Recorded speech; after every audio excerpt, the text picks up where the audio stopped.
Channels ডিজিটালে সকলকে স্বাগতম। দর্শক, এই মুহূর্তে আছি আমি নড়াইল জেলার লোহাগড়া উপজেলার ঐতিহ্যবাহী একটি গরুর হাটে। এখানে দেখতে পাচ্ছি অনেক গরু এখানে উঠেছে, হাজার হাজার গরু এসেছে এবং হাজার হাজার ক্রেতাও এসেছে।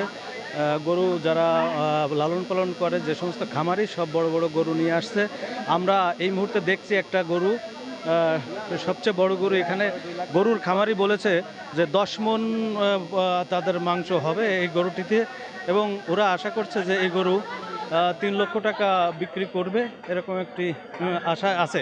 আমরা এই মুহূর্তে একটু মালিকের সঙ্গে কথা বলবো যে আচ্ছা, এই গরুটি আপনি লালন পালন করেছেন?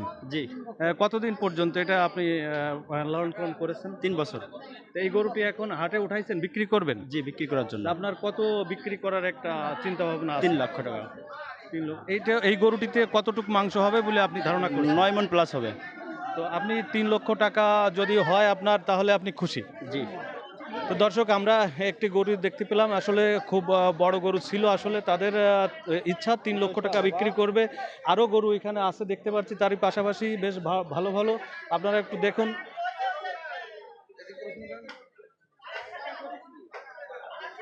দর্শক, এই মুহূর্তে আমি বাজার কমিটির সেক্রেটারি ইঞ্জিনিয়ার রাজু আহমেদ বাপ্পি, ওনার সঙ্গে একটু কথা বলবো যে হাটের বর্তমান পরিস্থিতি কি, কোনো সমস্যা হচ্ছে কিনা, হাসিল ঠিক মতো নিচ্ছে কিনা, সেটা আমি একটু জানতে চাই ওনার কাছে।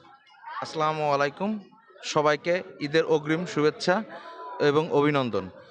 আমাদের হাটে, লোহাগাড়া বাজারের বণিক সমিতি হাটে খুবই সুন্দরভাবে গরু উঠেছে এবং খুবই পরিষ্কার পরিচ্ছন্নভাবে আছে, এবং ইজাদাররা যারা হাট কিনেছে তারা পৌরসভার আইন মোতাবেক সেই হিসেবেই টাকা নিচ্ছে, কোনো রকম বিশৃঙ্খলা হচ্ছে না। আমি লোহাগাড়া বাজারে বণিক সমিতির সাধারণ সম্পাদক হিসেবে বলছি এবং তদারকি করতেছি, দেখতেছি কোনো রকম কোনো বিশৃঙ্খলা আছে কিনা।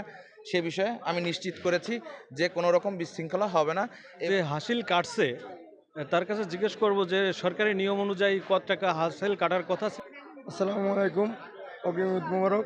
আমরা পৌরসভার যে নির্ধারিত যে টাকাটা ধরা হয়েছে, আমরা সেই টাকাই নিচ্ছি। এবং আপনার চারিদিকে একটু লক্ষ্য করেন, আমরা মানে সুন্দর একটা পরিবেশ দেওয়ার জন্য সর্বাপেক্ষা আমাদের অনেক লোকজন আছে।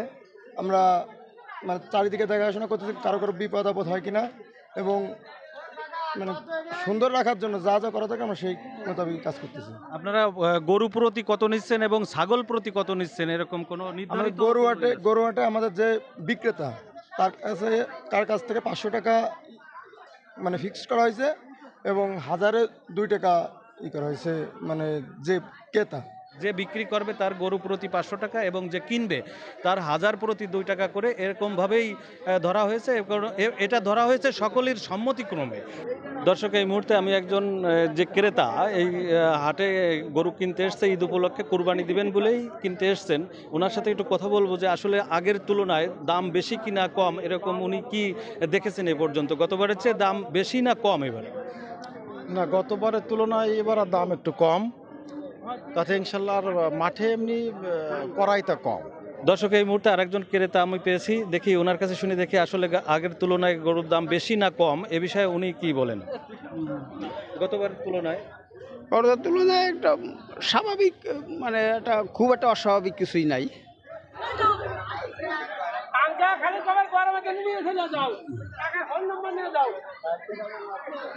খরচ যেটা হয়েছে এই গরুটা লালন পালন করতে, সেই পরিমাণ টাকা আপনি পাবেন কিনা, বা কি আশা করছেন যে সেই পরিমাণ বিক্রি করতে পারবেন কিনা? এখন ওইটা বলে আমি বোঝাতে পারবো না, কারণ যেখানে আমার যে খরচাটাতে ওঠে না। তো এখন যে দাম হচ্ছে, তাতে কি আপনার মনে হচ্ছে যে আশানুরূপ দাম হচ্ছে? না, হয় না। তো আপনি কত আশা করছেন যে বিক্রি করবেন? আমি আশা করছি না যে 1.5 লাখ হতেই হবে, কিন্তু 1.5 লাখ পর্যন্ত তো যায়নি। এখন দাম হচ্ছে কত এই গরুটার? দাম হচ্ছে 40 থেকে 45। আমরা দেখতে পেলাম হাটটিতে, লোহাগাড়া যে হাট, ঐতিহ্যবাহী বড় হাট রয়েছে, এই হাটে সব গরুর যারা বিক্রেতা রয়েছে তাদের সাথে কথা বলে দেখেছি, যারা ক্রেতা রয়েছে তাদের সাথে কথা বলে দেখেছি। আসলে গতবারের তুলনায় এবার দাম একটু কম, এই জন্য যারা বিক্রেতা, তাদের যারা খামারি, তারা যে খরচ করেছে সেই পরিমাণ তাদের বিক্রি করতে পারছেন না বলে তারা মনক্ষুণ্ণ অবস্থায় আছে। আর যারা ক্রেতা, তারা আসলে তাদের নাগালের ভিতরেই আছে, তারা কিনতে পারছেন। তো এই ছিল সর্বশেষ খবর। Obaidur Rahman, channel S television, Narail.